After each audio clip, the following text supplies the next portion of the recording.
Hello friends and family, welcome to mini blog of বিলেতে বিরাজ। আজ বুধবার, গণেশ চতুর্থী, আর এই দিন আমার বাগানে আলো করে ফুটে আছে এই ফুলটি। আগের বছর মধুমিতা দি আমাকে এই গাছটা দিয়েছিল, তারপরে গাছটা ফুল দিয়ে মারাও গেছে। তবে এবছর আবার সে মাথা চারা দিয়ে উঠে ফুল ফোটাচ্ছে। বিকেলবেলা হঠাৎ প্ল্যান হলো সবাই মিলে একটু খাওয়া দাওয়া করা যাক, সেই জন্য সবাই এক জায়গায় জড়ো হয়েছি। চা খেতে খেতে সবাই মন দিয়ে মুভি দেখতে ব্যস্ত এখন। মিষ্টিমুখ ছাড়া সমস্ত আয়োজনই বৃথা, তাই এই 1 কেজি জিলিপি অর্ডার করা হয়েছিল। এখানে জিলিপি আবার কেজি দরে বিক্রি হয়। 1 কেজি জিলিপির দাম পড়ে প্রায় 900 টাকা।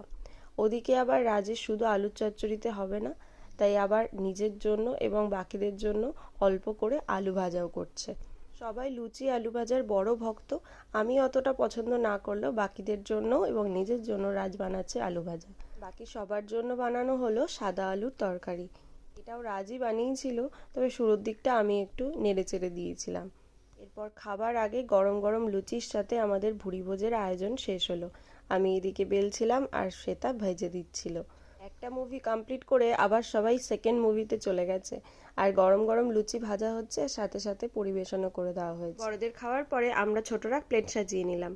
আমরা লুচির বড় ভক্ত, তাই লুচির পরিমাণ দেখে কিন্তু আটকে উঠবেন না। আজকে আমাদের ছোট্ট আয়োজন কেমন লাগলো কমেন্টে অবশ্যই জানাবেন। Stay tune and thanks for watching. Bye bye.